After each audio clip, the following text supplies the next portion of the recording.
Hari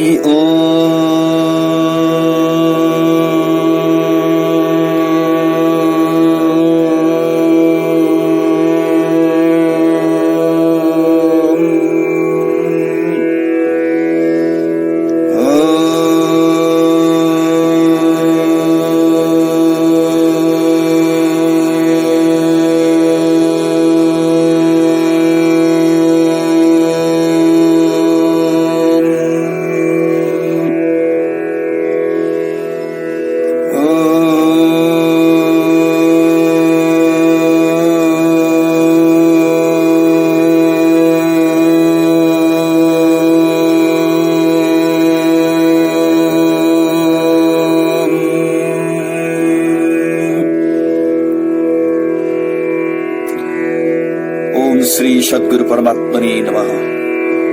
Divya Atman. Today, in this video, we are going to discuss about how Om connects us with consciousness. As we know, almost all Hindu prayers begin with Om, and Om has transcended the strict confines of the spiritual and has assumed wide prevalence among the world population as a tool for meditation and yoga practice. Now the question is, why does it enjoy such wide currency? It relates to the story of how Kartikeya, the younger son of Shiva, imprisoned Brahma for not knowing the real meaning of Om. It is held that creation began with the use of Pranava mantra, that is Om. Kartikeya was annoyed with the Creator for using the mantra without knowing its true meaning and its significance. Aghast at his son's act, Shiva is said to have asked of him whether he knew the meaning of Om. Kartikeya then explained to Shiva the kernel of Om. The Mandukya Upanishad lays out the significance and depth of Om. According to it, Om transcends the three divisions and thereafter of time and is the summum bonum of all that is divine, imperishable and potent. It is the Pranava, which means Shakti and control. In simple words, it is the whole. The shortest of the Upanishads further states that man abides in four states of consciousness, that is, waking, dreaming, deep sleep, and turiya.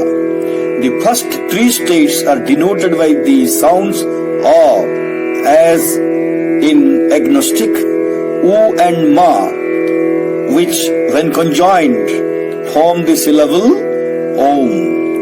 The silence that follows the syllable is the fourth state and is known as Turiya, simply an abbreviation for Chaturtham, or which means the fourth one. This fourth state, according to the Mandukya Upanishad, is Atman. It is the Atman which is the continuing witness to other three states of consciousness, which independently are unaware of each other. For example, the waking state is ignorant of the dream state and vice versa. In the deep sleep state, there is absence of wakefulness or dreams. Thus, the Atman as a witness or Shakti is the one that is ever present in all the three states. And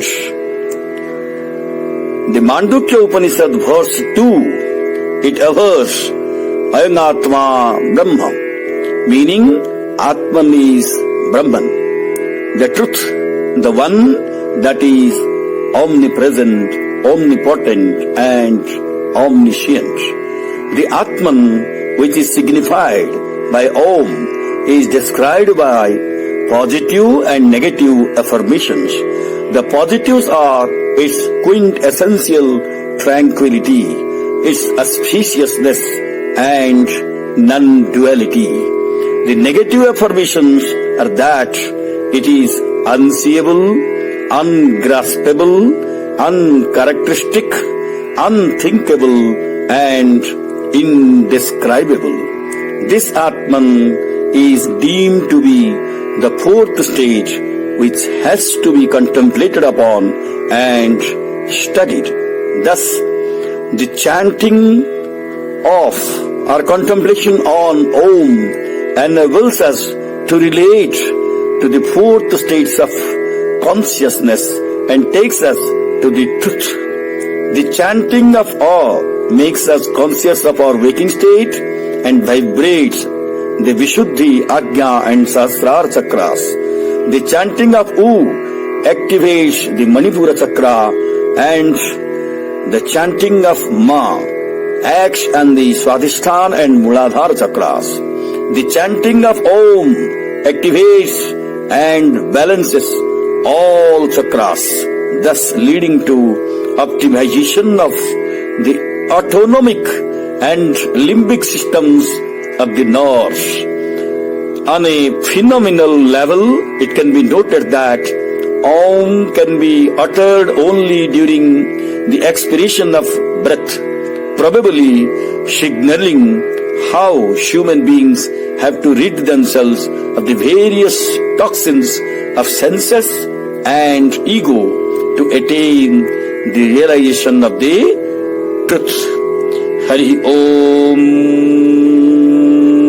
Tat Sat. Om Purnamadah Purnamidam Purnat Purnamudachyate Purnasya Purnamadaya Purnameva Vasishyate. Om Shanti Shanti Shanti.